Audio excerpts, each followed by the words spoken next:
Pues la primera explicación de los burdeles militares es el alejamiento del soldado. A más de 10.000 kilómetros de distancia en Indochina hay que compensar la ausencia, la soledad. Pero ¿y en Argelia? ¿Cómo justificar la creación de nuevos burdeles militares en Argelia cuando todavía formaba parte de Francia? Los jóvenes franceses llamados a filas en Argelia durante 8 años han tardado en hablar, en describir los saqueos, las torturas y las ejecuciones sumarias. Y pocos se han explayado sobre esos burdeles militares que a veces formaban parte integrante de su vida de soldados.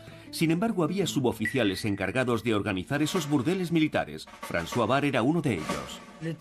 El Estado Mayor consideraba que era un mal necesario. Cuando yo era jefe del comando de caza de Argelia, una vez conseguí llevar a 2 de mis secciones a Tlemcen. Los llevé a la plaza de Tlemcen y les dije, ahí enfrente tenéis 2 bares y entre los 2 bares hay un burdel. Son las 2 de la tarde. A las 5 salen los camiones. Lo que hagáis entre medias no es asunto mío. Al día siguiente observé que estaban mucho más animados, más sonrientes. No sé qué habrían hecho, si habrían consumado en el burdel o se habrían conformado con ir al bar. Pero sé que habían recuperado el ánimo y eso era bueno. Claude Gerard era enfermero militar en Argelia. Una de sus misiones consistía en hacer controles sanitarios 2 veces al mes a las prostitutas de los burdeles militares.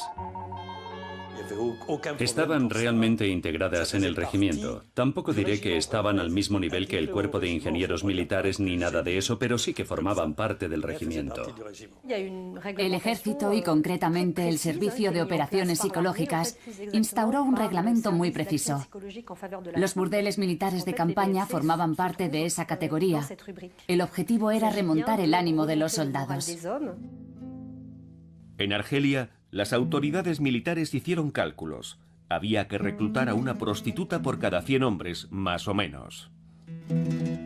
Como estos prostíbulos estaban bajo el control directo del ejército, no se dejaba nada al azar. Todos y cada uno de los detalles de su organización y su funcionamiento, hasta los más sórdidos, habían sido minuciosamente previstos. Los burdeles militares de campaña, como el de Béchar, eran inmensos. Evidentemente se reservaba una parte del espacio de los cuarteles para los burdeles.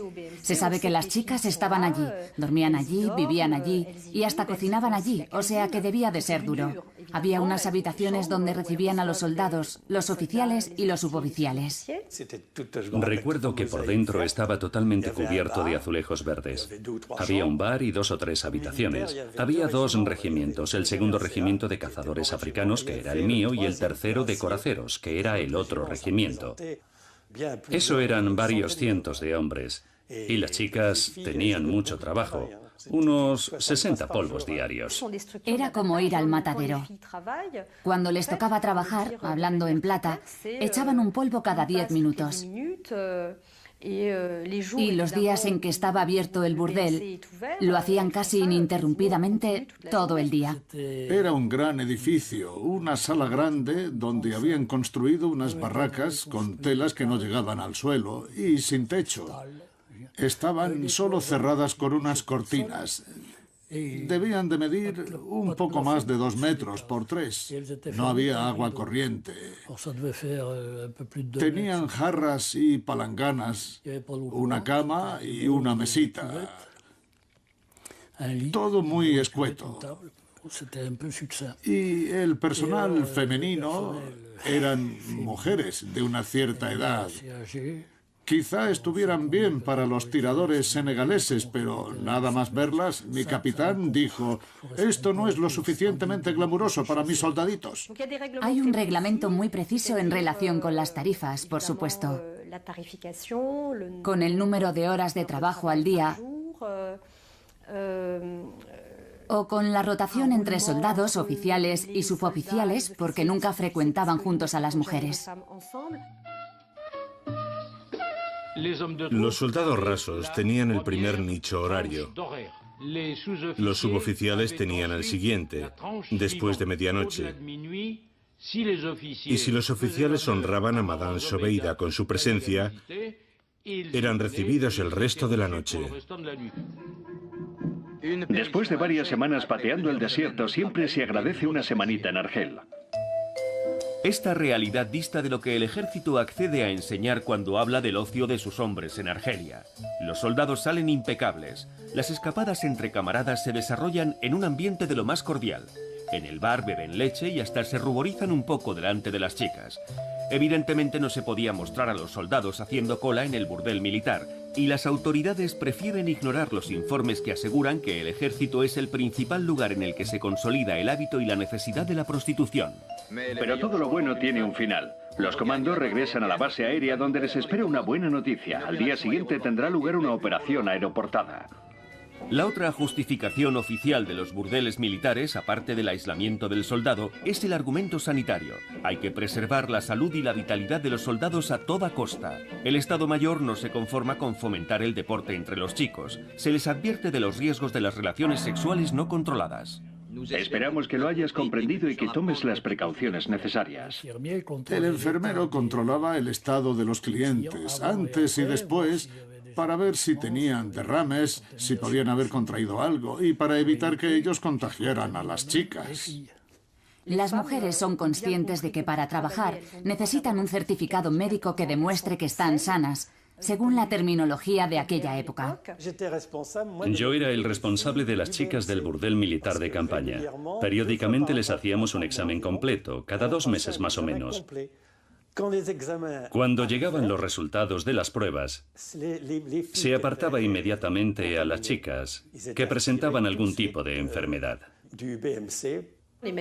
Las prostitutas detestan a los médicos, ya que alegan que en muchos casos son proxenetas encubiertos y que viven tan ricamente a costa del dinero que sacan de estos exámenes médicos. Lo cierto es que las chicas intentaban burlar la supervisión porque si estaban 3 semanas de baja, imagínese, 3 semanas sin ganar dinero. El sexólogo Gerard Swan era médico militar en Argelia. La supervisión de los burdeles militares formaba parte de su día a día. La madame era muy amable. Me decía, venga cuando quiera, doctor. Le acogeremos como se merece y podrá usted escoger a la que quiera. Me proponían cosas como, venga, puedes echar un polvo gratis y me dejas en paz. Me tentaban para evitar los exámenes médicos.